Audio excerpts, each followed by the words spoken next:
Hello my dear students, आपका स्वागत है हमारे यूट्यूब चैनल ऑलवेज न्यू 42 पर।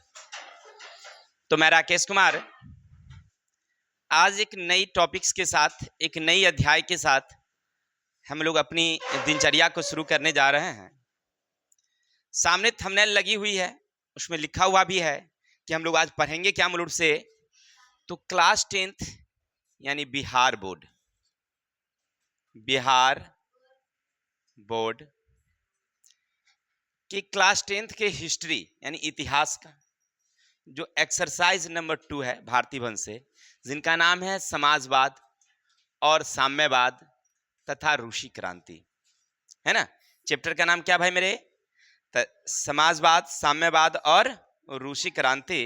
इसी के बारे में हम लोग आज डिटेल से चर्चा करेंगे, क्योंकि वन शॉट वीडियो होगी नहीं, चैप्टर बहुत लंबी है, तो मे भी हो सकता है 3 या 4 वीडियो बनेंगे इसके। तो हम लोग पहले समझते हैं, क्योंकि आज पार्ट 1 ही चलने वाली है। अब देखिए, कुछ बच्चे कह रहे हैं कि सर बड़ा थंबनेल में बड़ा सुंदर सुंदर तस्वीर लाए हैं, कहाँ से ढूंढ के लाए हैं? चलिए तो आप लोगों को पहले परिचय पात्र करा दें कि तस्वीर से, कि तस्वीर में कौन कौन है। तो एक साइड में तो देख ही रहे हैं, ये हमारी प्यारी सी तस्वीर है। सबसे पहली हमारी प्यारी तस्वीर है। उसके बगल में जो देख रहे हैं, ये हमारे रूस के राजा हैं, रूस के, जिनका नाम है जार निकोलस द्वितीय, ठीक है, जो इस चैप्टर के मूल नायक, क्रांति होने के कारण जो बने वही हैं, जिनका नाम क्या है? जार निकोलस द्वितीय। ये रूस के राजा हैं। और उनके बगल में जो देख रहे हैं, ये प्यारी सी तस्वीर है, बड़ी सुंदर है ना।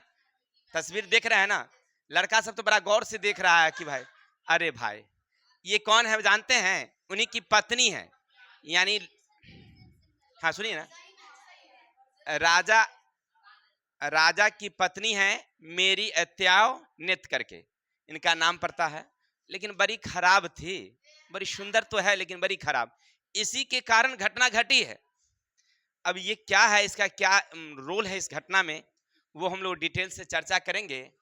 और बगल में दिख रहे हैं जो हैं टकलू महाराज, जिसको कह रहे हैं हम लोग, ये हमारे लेनिन है। सुनिएगा, ये लेनिन है, क्या है?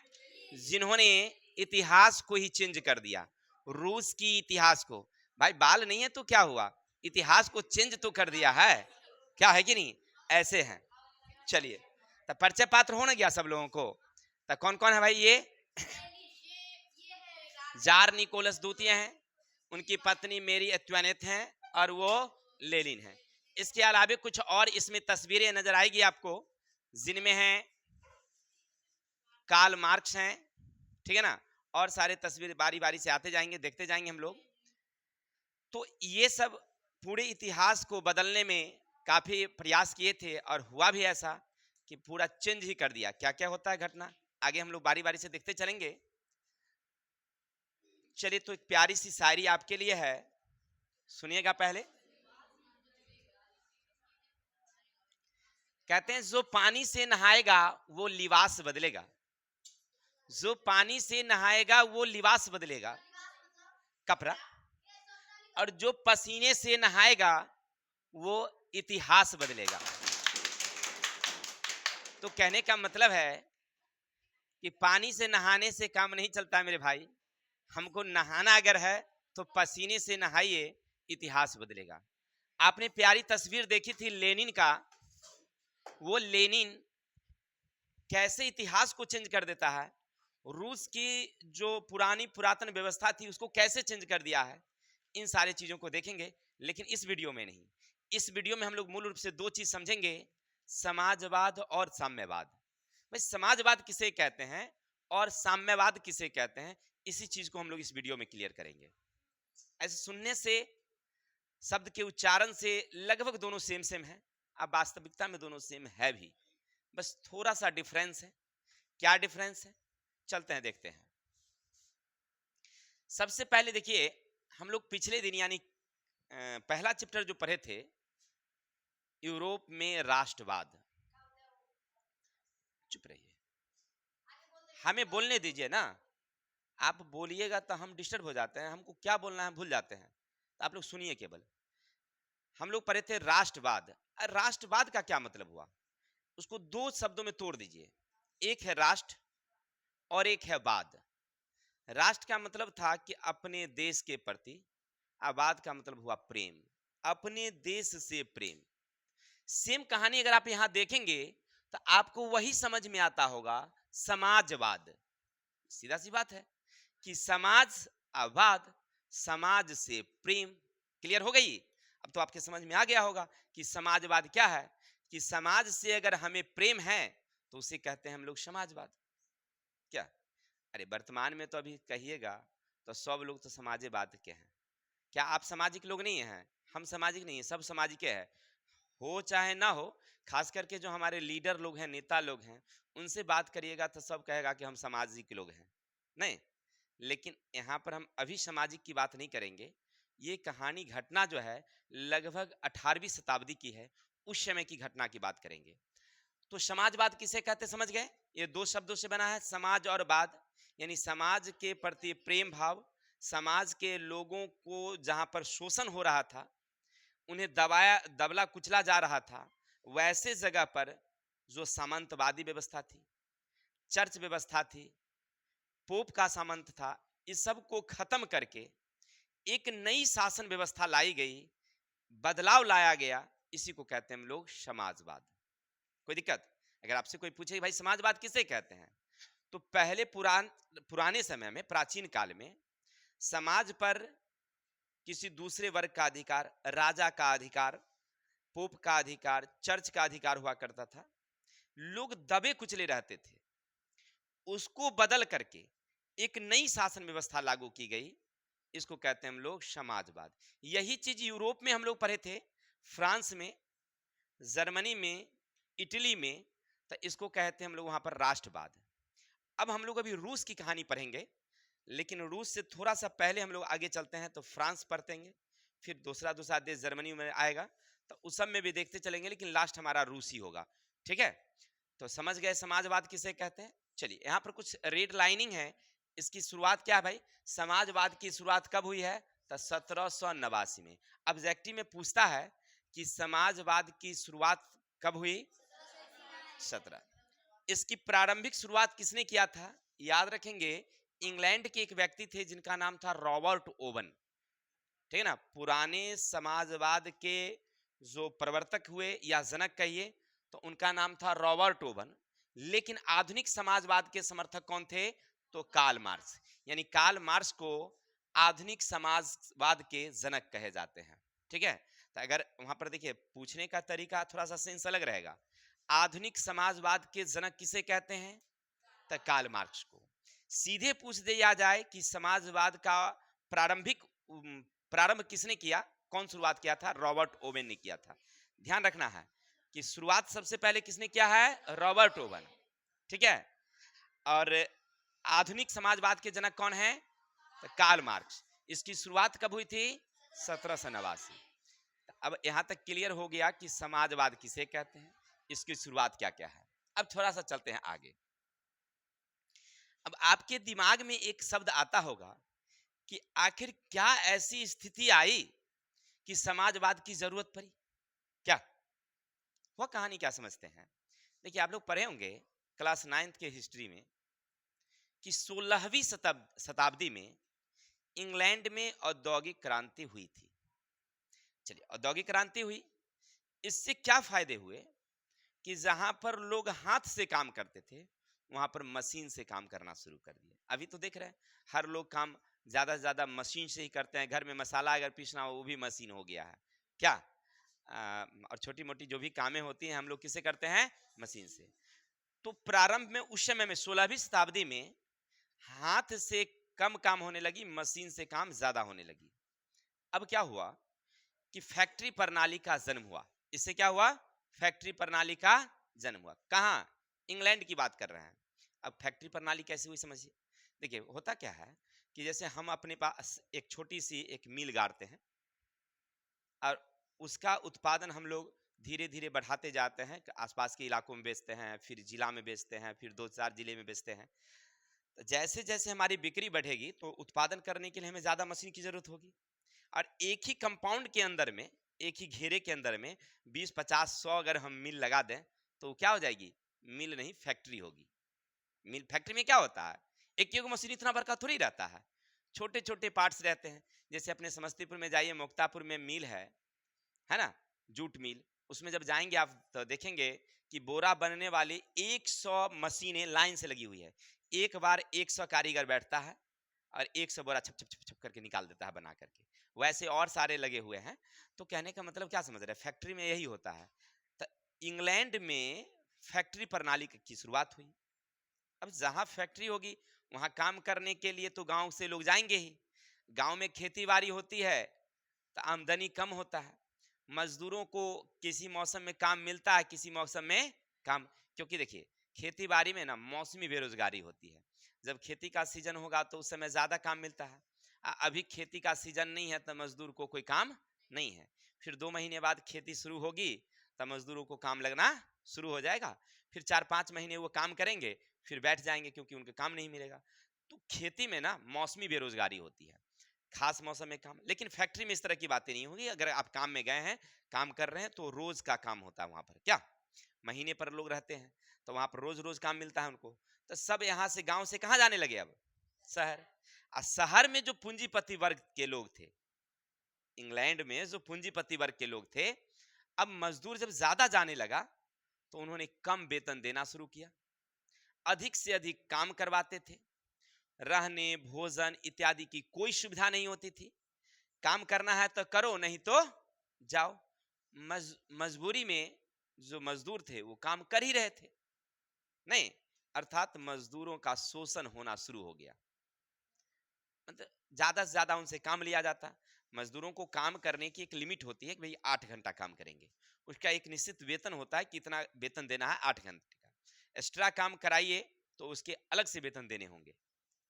लेकिन वहां पर ऐसी स्थिति नहीं थी उस समय में कि भाई उनको 12 घंटा 14 घंटा काम करना है। सुबह उठिए और बहुत सारे क्या किए थे वो लोग, मतलब कॉलोनी बना दिए थे फैक्ट्री के बगल बगल में, छोटा छोटा। उसमें क्या कर दिए, उसको मजदूर को रखे, भाई सवेरे तुम आ जाना हमारी फैक्ट्री में, एकदम रात तक काम करते रहो, वेतन बहुत न्यूनतम। अगर कोई दुर्घटना हो भी गया उसके अंदर में तब मजदूरों को कोई सुविधा नहीं। इस तरह से मजदूरों का काफी शोषण होने लगा। चलिए बात सही थी, शोषण हो रहा था, मजदूर फिर भी दबे कुचले अपना सहते जा रहे थे। लेकिन ऐसे समय में ही कुछ ऐसे समाजवादी लोगों का विचार हुआ, माने विकास हुआ, वो आए सामने, जो इस शोषण के विरुद्ध आवाज उठाना शुरू कर दिए। ठीक है, तो जो उद्योगपति होते थे वो शोषक हुए, जो उद्योगपति हुए वो क्या हो गए? शोषक, पूंजीपति वर्ग। ठीक है, तो समाज यहां 2 वर्गों में बट गया, एक पूंजीपति वर्ग और एक मजदूर वर्ग। पूंजीपति को कहा गया शोषक, क्योंकि वो समाज का क्या कर रहे थे? शोषण कर रहे थे। और जो मजदूर थे उसे कहा गया शोषित वर्ग, शोषित। ठीक है, अब इनको सुधारने के लिए कुछ लोग वहां पर जब आए कि भाई ऐसा नहीं होना चाहिए, तो ऐसे लोगों को कहा गया, क्या कहा गया? सामाजिक लोग, यानी समाज सुधारक लोग उसको कहिए, ऐसे लोग हुए। अब उन समाज सुधारकों में कौन कौन थे, थोड़ा सा उनका नाम देखिएगा। उनका नाम था Saint Simon, Robert Owen, Karl Marx, Friedrich Friedrich Engels इत्यादि और सारे लोग थे। तो ये सब लोग जो है ना, लुई बला थे। तो ये सारे लोग जो थे उस समाज को सुधारने का काम शुरू किया। मजदूरों के दुखों को देखकर ना वो काफी दुखी होते थे। उनको लगता था कि इनके साथ गलत किया जा रहा है, कुछ सुधार होना चाहिए। तब कहेगा भाई आखिर आगे आया कौन? तो देखिए, आपने जो पढ़ा आपने जो पढ़ा था अभी, ये जो देख रहे हैं रॉबर्ट ओवन, है ना, तो इससे पहले थोड़ा सा चलते हैं, तब बताएंगे इनके बारे में। अब वहां पर क्या हुआ कि जो सामाजिक लोग थे, ये सामाजिक लोग वो 2 वर्गों में बट गए। ठीक है, ये जो समाज सुधारक लोग थे वो 2 वर्ग में थे। एक कार्ल मार्क्स के आने से पहले वाले लोग और एक कार्ल मार्क्स के बाद वाले लोग। ठीक है ना, माने यहां से समाज समझिए तो इतिहास में 2 भाग बढ़ जाता है समाज सुधारक में। एक कार्ल मार्क्स से पहले वाले लोग और एक कार्ल मार्क्स के बाद वाले लोग। अब देखिए पहले वाले का मानना था, जिनमें था रॉबर्ट ओवेन और सिड साइमन, उनका मानना था कि अगर मजदूरों को हित की बात अगर करेंगे तो झगड़ा नहीं करके वर्ग समन्वय की बात करें। माने क्या कि भाई हम लोगों को बराबर अधिकार दीजिए, वेतन दीजिए, सही से हम लोगों को काम दीजिए, सुरक्षा दीजिए, नहीं माने झगड़ा नहीं करना है, हम लोग मालिक से मांग करेंगे। ठीक है, वो भी सही कह रहे थे कि झगड़ा करने से कोई बात की हल नहीं होती है, उसको शांति ढंग से सुलझाया जा सकता है। उस समय उनका मानना था, है ना। कौन कौन? तो रॉबर्ट ओवन और सिड साइमन। वो क्या कहते थे कि झगड़ा नहीं करना है, क्या करना है, वर्ग समन्वय, यानी कि आपस में सब लोग बैठ के तालमेल करके विचार विमर्श करके तब काम किया जाए। लेकिन कार्ल मार्क्स से बाद आए तो कार्ल मार्क्स ही वहां पर आकर के पूरा मामला को डिसमिस कर दिए, एकदम हीरो की तरह एक्ट, मतलब वहां पर एंट्री लेते हैं और एंट्री लेकर के कहते हैं कि सीधी उंगली से अगर घी ना निकले तो तनिए टेढ़ कर देना पड़ता है। मतलब क्या कि अगर हमारी बात राजा नहीं मानेगी, ऐसी बात उद्योगपति ऐसे बात नहीं मानेगी, तो थोड़ा सा आंदोलन करना पड़ेगा, झगड़ा करना पड़ेगा, विरोध करना पड़ेगा, है ना, हड़तालें करनी पड़ेगी, तब होगा हमारा काम। क्योंकि मजदूर, ठीक है, सिड साइमन और रॉबर्ट ओवन की बात को माने भी, मांग भी किए, लेकिन हम अपनी हक कहाँ देने वाले थे? नहीं, क्योंकि हम उद्योगपति थे, हमारे पास मजदूर बहुत सारा था, तो आप नहीं करिएगा तो दूसरा को रखेंगे कम वेतन में, है कि नहीं। अब ऐसी स्थिति में क्या होता था कि एक मजदूर अगर विरोध करता तो उसको हटा के दूसरे मजदूर को रख लिया जाता था। कोई मजदूर को घटना हो गई तो उसको हटाओ, उस गया अपना, दूसरा मजदूर रहेगा उसके जगह पर, है ना। ऐसी मजदूरों में एकता नहीं थी। लेकिन कार्ल मार्क्स जब आए तो उन्होंने सोचा कि मजदूरों में एकता नहीं है, इसी कारण ये गड़बड़ी है। अगर मजदूर में एकता हो जाए तो ये गड़बड़ी खत्म हो जाएगी और राजा बात हमारी मानेगी। कब? जब हड़तालें होगी तब। यानी उस सीधी बात नहीं थे, वो कह रहे थे कि वर्ग संघर्ष, यानी हमें क्या चाहिए, संघर्ष चाहिए। हमारे अधिकार की अगर मांग करनी हो, अगर सीधी बात अगर ना माने तो क्या करना चाहिए। अब समझ गए ना, समाजवाद कितने वर्गों में बट गया? 2 वर्गों में। कौन कौन? एक थे कार्ल मार्क्स से पहले वाले, जिनका मानना था कि वर्ग समन्वय होना चाहिए, माने आपस में बैठ के विचार करिए, झगड़ा नहीं करके हम लोग जो उद्योगपति हैं उससे विचार विमर्श करके अपनी वेतन को बढ़ाएंगे, काम करने के घंटे को कम करेंगे, सब कुछ सुविधा। और दूसरा का मानना था कार्ल मार्क्स के बाद वाले का कि अगर हमारी बात को नहीं मानी जाएगी तो हड़तालें करेंगे, झगड़ा करेंगे, है ना, ऐसा। चलिए आगे चलते हैं। अब यहाँ पर रॉबर्ट ओवन की क्या भूमिका देखते हैं। चलिए, तो हम लोग पढ़ रहे थे कि हमारे समाजवाद ना 2 हिस्से में बट गई थी, क्या। अब देखिए यहाँ पर एक, मतलब क्या कहते हैं उसको, मसीहा, मजदूरों का मसीहा समझिए, आए कौन? जिनका नाम था रॉबर्ट ओवन। वो बहुत बड़े उद्योगपति थे, ऐसा नहीं कि छोटे मोटे व्यक्ति थे उद्योगपति। लेकिन उनका क्या मानना था, देखिए उस समय जितने उद्योगपति थे उनका मानना था कि मजदूर से ज्यादा खटाओ, कम वेतन दो, दबा कुचाल के रखो। लेकिन रॉबर्ट ओवन जो आए, उनका क्या मानना था कि ना ना ना ना, मजदूर भी कोई आदमी है भाई, उसकी भी सेवा करिए, उसकी भी नहीं। अब उन्होंने क्या किया सो देखिए थोड़ा सा। मजदूर के लिए उन्होंने बहुत अच्छा काम किए थे। देखिए यही उनकी प्यारी सी तस्वीर है। पहले इनसे परिचय पात्र हो जाइए, बोलिए, नहीं डिस्टर्ब होती है। अब देखिए, सुनिएगा, ये खुद उद्योगपति थे। देखिए फैक्ट्री के मतलब बहुत बड़े उद्योगपति थे। मजदूरों के शोषण की बजाय एक आदर्श स्थापना करना चाहते थे। नहीं सुनिएगा तो चले जाइए निकल के बाहर। उन्होंने एक आदर्श समाज की स्थापना करना चाहते थे। इसके लिए उन्होंने क्या किया, स्कॉटलैंड के एक जगह है जिनका नाम है न्यू न्यू लुनार्क। इंग्लैंड में एक जगह है जिसका नाम है स्कॉटलैंड, उसका एक छोटा सा जगह है जिसका नाम है न्यू लुनार्क। वहां पर उन्होंने एक फैक्ट्री खोली और फैक्ट्री में मजदूरों के लिए आवास की व्यवस्था की। ठीक है, साथ ही साथ उनके लिए अच्छा भोजन का प्रबंध करवाया, उनके लिए बीमा का प्रबंध करवाया। बीमा समझ रहे हैं ना, मतलब जैसे आप हमारे यहाँ काम कर रहे हैं तो अब आपके पूरे परिवार की देख रेख हो या आपके साथ कोई घटना घट गई तो आपके साथ जो बीमा होगा वो हम आपको देते रहेंगे। जैसे मान लीजिए, नहीं जीवन बीमा लोग करवाता है कि कुछ कुछ थोड़ा थोड़ा करते जाएगा। जैसे आप हमारे यहाँ मान लीजिए काम कर रहे हैं तो हम आपका वेतन रखे 5,000, तो उसमें से हम क्या करते हैं, आपको 4500 देते हैं, अब 500 रुपया हम डिपॉजिट करते जाते हैं। आपका 500, अब 500 हमारा, 1000 करके आपके नाम से जमा करते गए। लास्ट में जब आप रिटायर हो जाएंगे तो आपका हम वो देंगे। साथ ही साथ अगर बीच में घटना घट गई, मान लीजिए आपके साथ हाथ कट गया, हाथ टूट गया, पैर कट गया, मान लीजिए कोई तरह के उद्योग में, तो वैसी स्थिति में हम आपकी पूरी मदद करेंगे। ऐसा व्यवस्था किया कौन? Robert oven. अच्छा काम नहीं किया। देखिए, जहां पर शोषण हो रहा था, काम करने के घंटे कम कर दिए उसको, मजदूर के लिए काम करने के घंटे कम कर दिए, वेतन बढ़ा दिया, तब मजदूरों को तो खुशी हुई भाई कि चलो बहुत अच्छा काम किया है।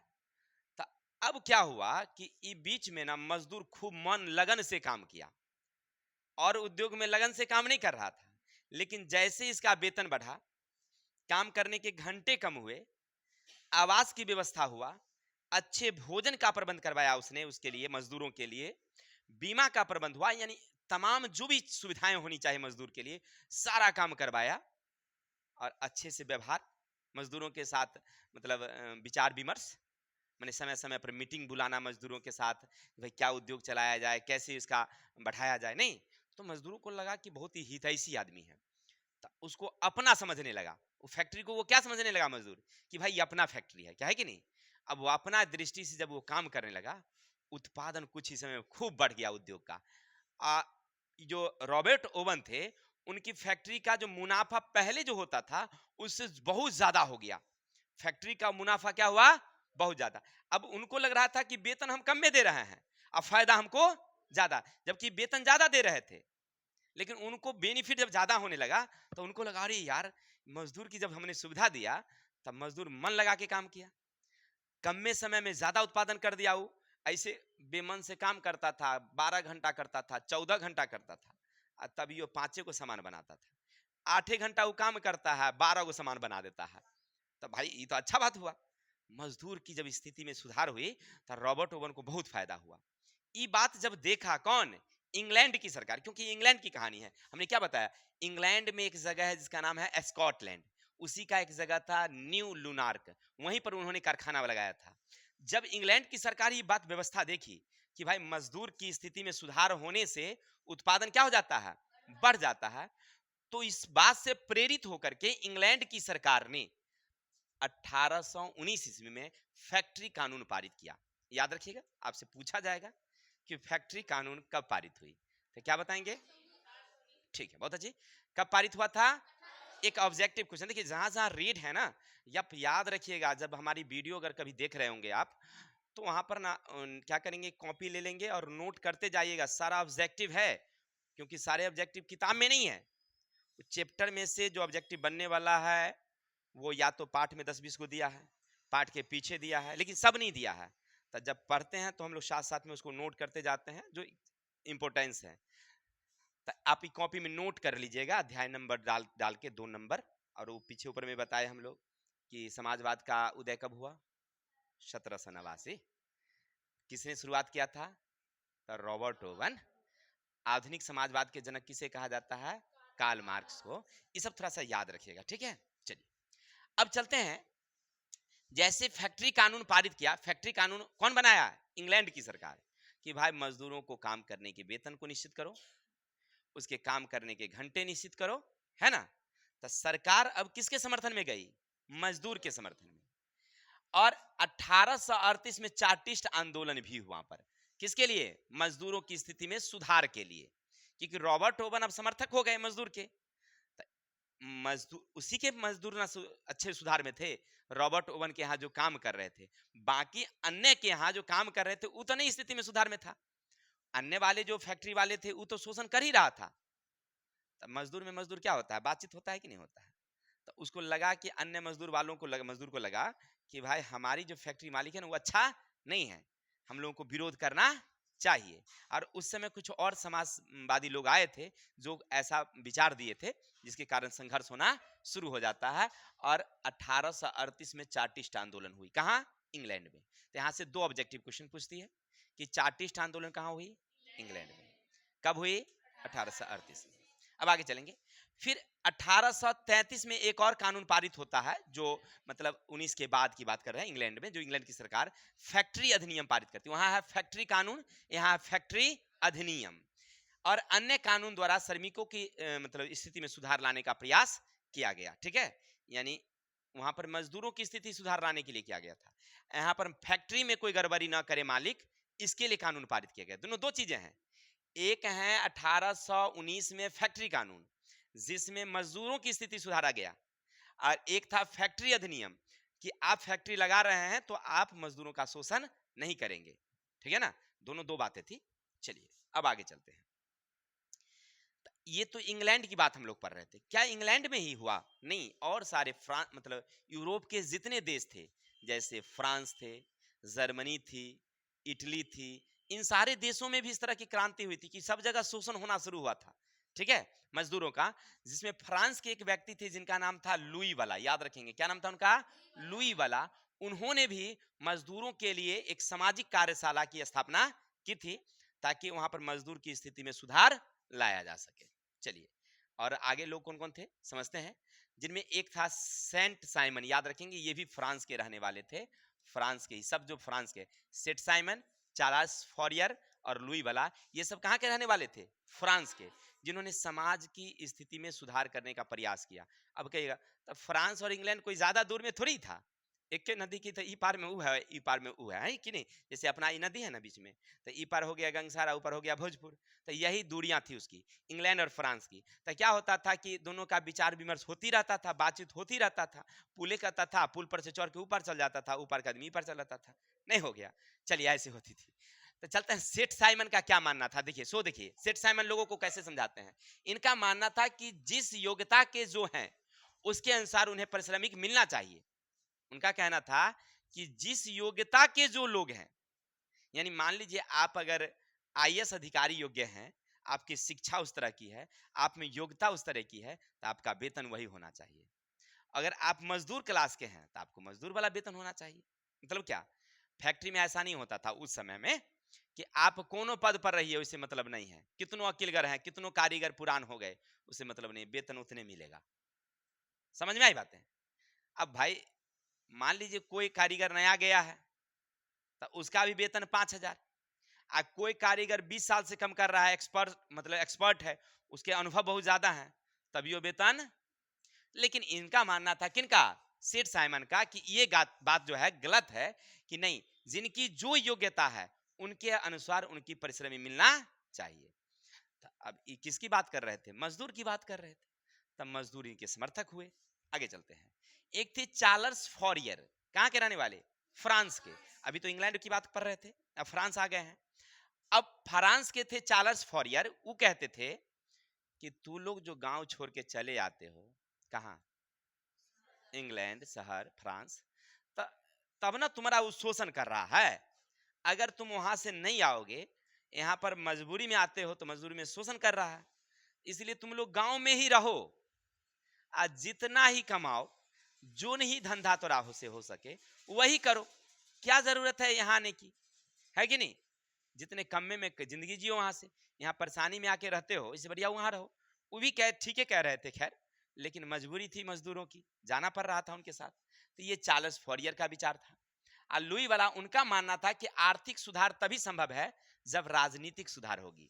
माने क्या, कि राजा जब तक मजदूर के हितैषी नहीं होंगे, राजा जब मजदूर के हितैषी नहीं होंगे, तब तक देश की आर्थिक स्थिति सुधार, यानी राजनीतिक के जो लोग हैं वो अगर मजदूर की ओर ध्यान नहीं देंगे तो कभी सुधार नहीं हो सकता है। इसीलिए पहले राजनीतिक सुधारिए, फिर क्या सुधरेगी? क्या सुधरेगी? आर्थिक स्थिति सुधरेगी। ठीक है, ऐसे विचार के लोग वहां पर आए। धीरे धीरे फ्रांस में भी क्रांति होती है, मजदूर लोग आगे काम करते हैं। चलिए, तो अब पढ़ रहे थे हम लोग समाजवाद की कहानी पढ़ रहे थे, जिनमें कुछ लोगों की प्रमुख भूमिका रही थी। समाजवाद समझ गए सब लोग कि वैसे विचारधारा, देखिए समाजवाद क्या है? विचारधारा है जिसमें जो पुरातन व्यवस्थाएं हैं, समाज के जो लोग हैं उनकी हित की बात किया जाता है, उसी को कहते हैं हम लोग समाजवाद। मजदूर वर्ग, शोषित वर्ग जो हैं, उन पर जो पुरातन नियम कानून है उसको हटा के और नई नियम कानून व्यवस्था लागू किया गया, इसी को कहा गया समाजवाद। ठीक है, तो समाजवाद क्या है? एक विचारधारा है। जो पहले फैक्ट्री वाले लोग मजदूर को ज्यादा से ज्यादा क्या कर रहे थे? शोषण कर रहे थे, उसको हटा करके एक, ठीक है, नई व्यवस्था लागू की गई। अब चलते हैं, एक नई बात यहां से शुरू होती है जिनका नाम है साम्यवाद। अब ये क्या है भाई साम्यवाद? समाजवाद तो समझ गए, साम्यवाद क्या है? तो देखो, समाजवाद जो है वही साम्यवाद है। ठीक है, तो फिर बदलने का क्या, पढ़ने का क्या मतलब, जब पढ़ ही रहे थे। थोड़ा सा डिफरेंस है।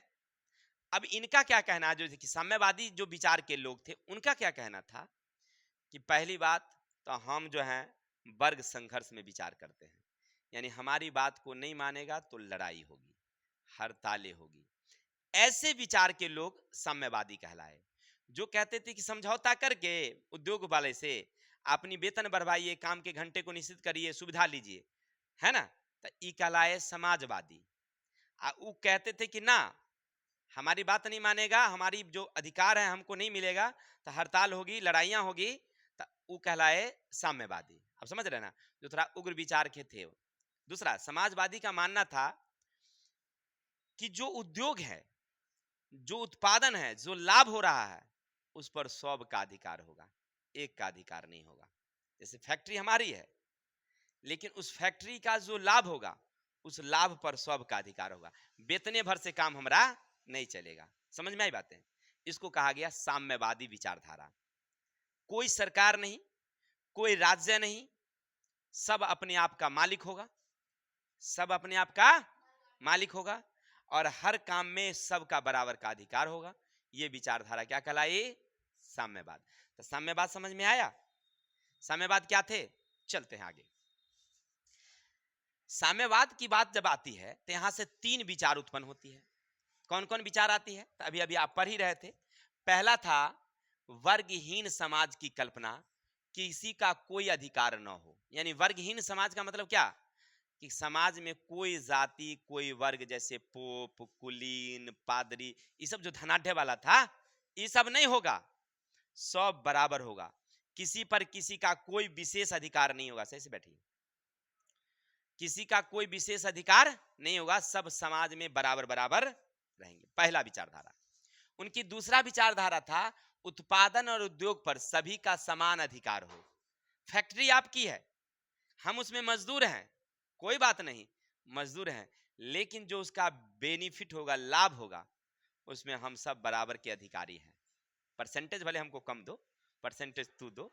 जैसे मान लीजिए हम एगो स्कूल खोले, सपोज दैट, पूंजी हमने 20 लाख लगा करके, क्लासरूम डिजिटल उजिटल करके हमने खोला, ठीक है, बच्चे एडमिशन लिए, पढ़ाई भी हो रही है, आप लोग उसमें 5 गो टीचर भी हैं, सपोज दैट। अब हम इसको 3,000, उसको 5,000, इसको 2,000, 4,000 करके वेतन दे रहे हैं। सुनिए सुनिए, तो अब वेतन दे रहे हैं, तो आप लोग को वेतन से मतलब नहीं। अब साम्यवाद क्या कहता है कि हमारा ये वेतन से मतलब नहीं, कि आपका जो बेनिफिट हो रहा है, पहले खर्च निकालिए कि आप कितना खर्च कर रहे हैं, गाड़ी में खर्चा कितना है, बिजली में खर्चा कितना है, सफाई में खर्च कितने, सबको पहले खर्च निकालिए, खर्च उसमें से काट दीजिए। अब कितना बेनिफिट हो रहा है उसमें, ठीक है आप ज्यादा लीजिए, लेकिन हम हूं लेंगे तन का ज्यादा हिस्सा। ये खाली वेतन से काम चलने वाला नहीं है, हिस्सेदार हुए हम, हिस्सेदार। ये कौन कह रहा था भाई? साम्यवाद। अब भाई फैक्ट्री किसी और का, फैक्ट्री किसी और का, मजदूर होकर मालिक हो, ये हो सकता है कभी? क्या क्या? लेकिन हुआ, वहां ऐसा हुआ, बदलाव आई, और ऊंच नीच का कोई फर्क ना हो। देखिए समाज में ऊंच नीच था, यही समस्या थी। वहां पर वही पूंजीपति वर्ग और कौन वर्ग? मजदूर वर्ग। तो एगो तो पूंजीपति था, तो धनाढ़ था, वो शोषण कर रहा था किसका? मजदूर वर्ग का। लेकिन ये कहानी कहां की है? ये जर्मनी की है, फ्रांस की नहीं है, जर्मनी की है। अभी पढ़ रहे थे पहले इंग्लैंड वाला, बाद में आए फ्रांस वाला, अब आ गए साम्यवाद कहां? जर्मनी वाला। और यही बाद में चल जाएंगे हम रूस में। ठीक है, अब यहां से लास्ट पॉइंट है, इसको पढ़ लेंगे तो चल जाएंगे हम लोग कहां? रूस में। चलिए, तो क्या होता है समझते हैं थोड़ा सा। चलिए मेरे भाई, तो अब क्या होता है कि इस साम्यवाद का विचार किसने दिया? सुनिएगा, इस साम्यवाद का विचार आखिर दिया किसने? तो उनका नाम था कार्ल मार्क्स। और एक दूसरे व्यक्ति हैं जो देख रहे हैं बगल में, इनका नाम है फ्रेडरिक एंगल्स। ठीक है, ये दोनों व्यक्ति कार्ल मार्क्स और फ्रेडरिक एंगल्स। अब इनका क्या योगदान है थोड़ा सा देख लेते हैं, समझिएगा। देखिए ये जो देख रहे हैं ना, ऐसे दाढ़ी मूछ रखे हुए हैं, थोड़ा ज्यादा उम्र वाला फोटो है। नए नए की बात करेंगे, अगर थोड़ा सा कम उम्र की बात, तो इनके बारे में थोड़ा सा देखते हैं। बहुत समाजवादी व्यक्ति थे। देखिए इनका जन्म कहाँ हुआ सुनिएगा, 1805 ईस्वी में। शायद हमने सन लिखा नहीं यहाँ पर, नहीं नहीं रुकिए ना, 1805 में शायद इनका जन्म हुआ है। देखिए तो कब जन्म हुआ है, हमको याद नहीं है इनका जन्म। चलिए बाजी, 1805 नहीं, इनका जन्म हुआ है 1818 ईस्वी में। कहाँ हुआ था, तो जर्मनी के राइन प्रांत के टियर्स नगर में। समझिएगा कहाँ हुआ था, तो जर्मनी के राइन प्रांत के टियर्स नगर में। और कौन जाति में हुए थे, तो याद रखिएगा यहूदी परिवार।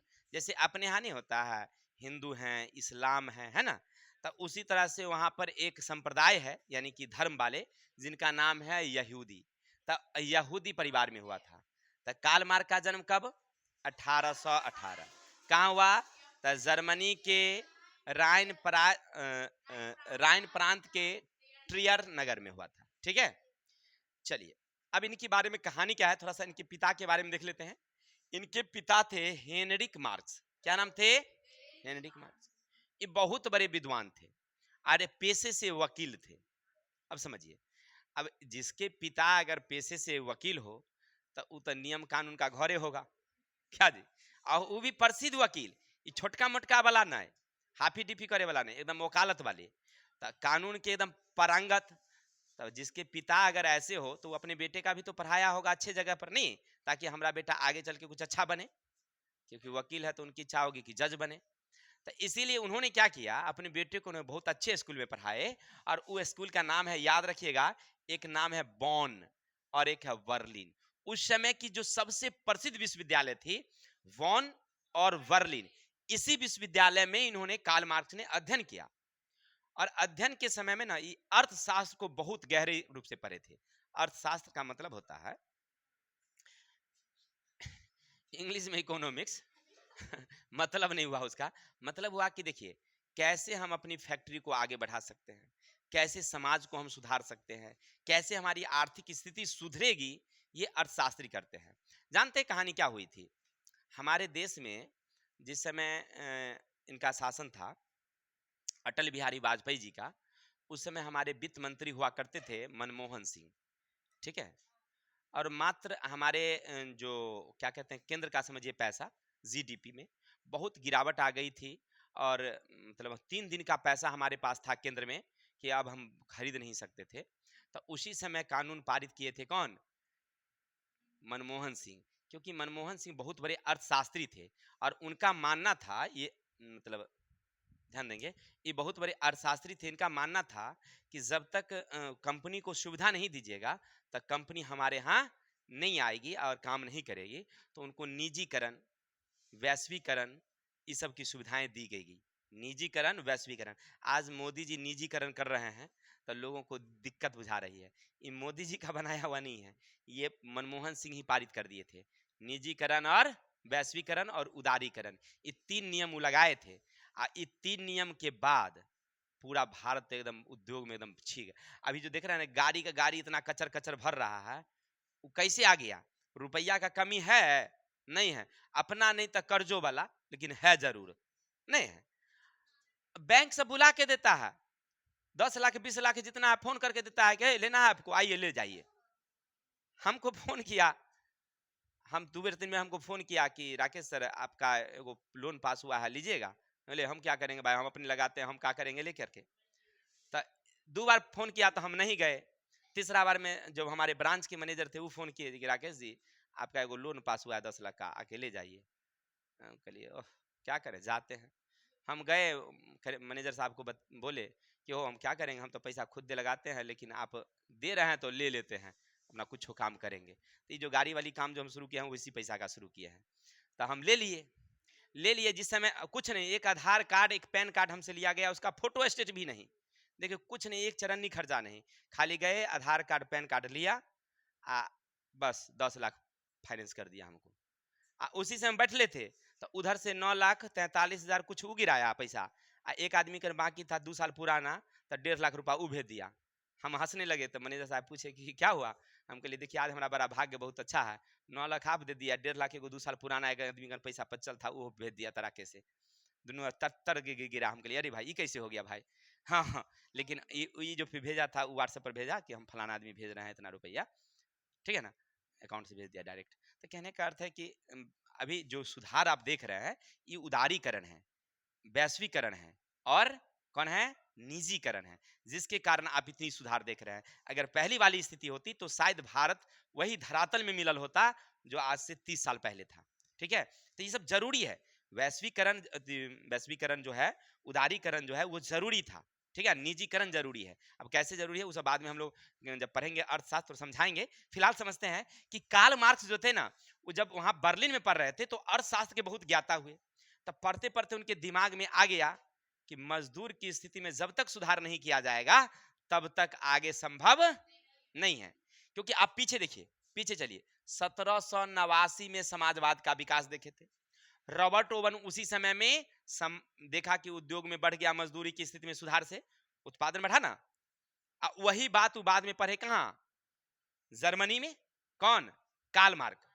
तो उनको लगा कि मजदूर की स्थिति में सुधार करके उत्पादन बढ़ाया जा सकता है। लेकिन इनकर बात सुने कौन, जर्मनी के राजा सुने, फैक्ट्री वाला सुने तब ना, पढ़ लिख के बेचारे आते हैं। लेकिन क्या होता है, इनके जीवन में एगो बड़ा मोड़ आ जाता है। मोड़ क्या आ जाता है कि बचपन की एक इनकी मित्र थी, बचपन की एक मित्र थी जिनका नाम था जेनी, बचपन की, ठीक है। और वो बचपन की मित्र के साथ वो शादी कर लेते हैं। पहले इनसे दोस्ती होती है बचपन में, मतलब पढ़ाई लिखाई कहीं करते होंगे तो वहीं उनकी मित्रता हो जाती है, और वही मित्रता धीरे धीरे प्रेम में बदल जाता है। आज दोनों वादा कर लेते हैं कि शादी करेंगे। इस शादी कर लेते हैं कौन, कार्ल मार्क्स। जेनी बहुत सुंदर लड़की थी, ये बात सही है, लेकिन प्यार में तो धोखा हो ही जाता है भरा। हाँ हाँ, इसीलिए इस सब में आप लोग नहीं रहिएगा, बात बता रहे हैं। हाँ, अब क्या होता है सो देखिए, अब ये जेनी से शादी करते हैं कब, तो 1843 में, 1843 में, ठीक है। 1818 में इनका जन्म हुआ, 1843 यानी वही 22-25 वर्ष के थे, शादी कर लिए। पढ़ने के बाद बचपन से उनकी मित्रता थी, बहुत दिन से चल रहा था, अब बस ये बीच में शादी हो जाती है। चलिए बात तो ठीक है, कोई बात नहीं है, शादी वादी तो होती रहती है। लेकिन मामला तब बिगड़ जाता है जब ये घर उड़ छोड़ के भाग जाते हैं। 1 साल रहते हैं उनका साथ, पता नहीं क्या होता है उनको। हो सकता है कि दूर में रहती होगी तो अच्छा लगता होगा, नजदीक में आने के बाद गर्दन में लगता होगा ढोल बना गया, आप पीटो उसको, पिटते रहो फिर लो। अरे भैया ये क्या करते हैं, घर आर छोड़ के, पत्नी आर को छोड़ के भाग जाते हैं। कहाँ, फ्रांस, फ्रांस भाग जाते हैं। जर्मनी से कहाँ भाग जाते हैं, फ्रांस। न ही रहेंगे तो लगन में ना हमारा ढोल पीटे के होगा। हाँ, इसीलिए ये सब चक्कर उकर में मत रहिएगा, बात नहीं। अब क्या होता है, पेरिस में जाते हैं। अब पेरिस में जब वहां पहुंचते हैं ना, तो वहां पर एक व्यक्ति से मुलाकात होती है जिनका नाम है फ्रेडरिक एंगल्स। ये भी थे मजदूरों के समर्थक। अब बाद में कौन पहुंचे, कार्ल मार्क्स। तब पेरिस में इनकी मुलाकात हो जाती है दोनों से। दोनों आदमी बैठते हैं, विचार विमर्श करते हैं, कहते चलो भाई अब तो इस सोने पर सुहागा हुआ, हम अकेले थे। कौन कह रहे हैं, फ्रेडरिक एंगल्स कहते हैं कि सुनिए हम लोग अकेले थे, अब आप 2 आदमी हो गए हम लोग, वो कार्ल मार्क्स और दोनों बड़े विद्वान आदमी थे, ऐसा नहीं मूर्ख थे, दोनों पढ़े लिखे विद्वान थे। तो सोचे कि कैसे मजदूर की स्थिति में सुधार हो। अब मजदूर को इकट्ठा करना तो संभव है नहीं। कुछ मजदूर जर्मनी में इस फैक्ट्री में काम कर रहे हैं, कोई 5 शहर बाद वहां काम कर रहे हैं, कुछ 10 शहर बाद। सबको कैसे इकट्ठा किया जाए, संभव है। आज वाला जमाना था, नेट पर डाल दीजिए फेसबुक पर तो सब जान जाएगा, ऐसा वाला तो उस समय था नहीं। तो कैसे होगा ये बात, तो ये विचार किए कार्ल मार्क्स, कहे कि देखिए हम लोग ना क्या करेंगे, एक घोषणा पत्र निकालते हैं। तो 1848 में कैमनिट्स मैनिफेस्टो यानी कि साम्यवादी घोषणा पत्र उन्होंने निकाल दिया। अब घोषणा पत्र निकाला, साम्यवादी घोषणा पत्र, वही साम्यवाद मैं उद्योग में जो उत्पादन होगी उस पर सबका अधिकार होगा, कोई कानून नियम वाला नहीं रहेगा, सबका बराबर का अधिकार होगा, है कि नहीं। तो इस तरह की जो विचारधारा थी उस पर वो किताब लिख दिए, है ना। लिख करके समझिए वो सबको प्रचार प्रसार करवा दिए, पूरा देश में, जर्मनी में, पूरा फ्रांस में, इंग्लैंड में, सब जगह बंटवा दिए, है ना। अब बहुत सारे मजदूर इस बात को पढ़े तो उनके दिमाग में घूमना शुरू हुआ कि ना, बात तो सही कह रहा है, हम लोगों को इकट्ठा होना चाहिए। माने मजदूर को इकट्ठा करने के लिए कार्ल मार्क्स ने पहले घोषणा पत्र जारी किया, साम्यवादी घोषणा पत्र। कब? 1848 में। किसने किया? Karl Marx. याद रखिएगा, किसके साथ मिलकर के? तब फ्रेडरिक एंगल्स के साथ। अब चलिए, अब क्या किए उन्होंने, कहा कि भाई ऐसे लोगों को तो विचार में ला ही रहे थे।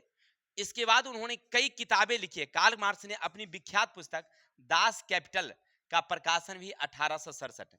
तो दास कैपिटल के लेखक कौन? Karl Marx. कब हुआ था? अब देखिए, पढ़ के देखिए, दास कैपिटल। दास का मतलब मजदूर, कैपिटल का मतलब क्या होता है? राजधानी। लेकिन ये राजधानी नहीं, कैपिटल माने पैसा भी होता है, ठीक है ना। यानी मजदूरों की स्थिति में सुधार, समझ रहा है ना। यानी उन्हें एक किताब लिखी, मजदूरों पर किताब लिखी, दास कैपिटल नाम से। जब ये प्रसिद्ध किताब लिखे, इनकी प्रसिद्धि पूरे, समझिए, तो वर्ल्ड में बढ़ गई। फ्रांस के खास करके, क्योंकि अभी फ्रांस में थे, अब फ्रांस में इतना न मजदूर को संगठित करना शुरू किए, जर्मनी इनका देश था, वहां संगठित करना शुरू किए, तो जर्मनी की सरकार ने इनको देश निकालो की सजा दे दिया, ठीक ना। ये बेचारे भाग गए कहां? इंग्लैंड। क्योंकि राजा की तरफ से, यानी कि वहां की सरकार की तरफ से इनको विचारधारा से देश निकालो की सजा हुई, जिसके कारण ये चले गए कहां? इंग्लैंड। अब वहीं से, इंग्लैंड से ही अपनी काम को छोड़े नहीं, मजदूरों का संगठन करते ही रहे। लेकिन क्या होता है सो देखिए, अचानक उनकी मृत्यु हो जाती है, मात्र 65 वर्ष की उम्र में। 65 वर्ष की उम्र में। देखिए, इनका जन्म हुआ है 1818 में और मृत्यु होती है 1883 में। तो लगभग 65 वर्ष की आयु होती है, आप देख लेंगे हमारे ख्याल से। 65 वर्ष की उम्र में इनकी क्या हो जाती है? मृत्यु। अब देखिए, मृत्यु केवल मृत्यु नहीं रह जाती है, बहुत सारा बवाल हो जाता है वहां पर। इनके मरने के बाद लगभग विभिन्न देशों के, अलग अलग देशों के 400 प्रतिनिधियों ने वहां भाग लिया। कितने?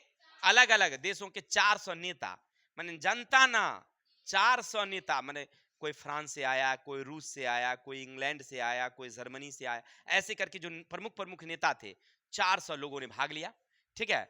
और द्वितीय अंतरराष्ट्रीय संघ की स्थापना की गई, है ना, उनके मृत्यु के बाद।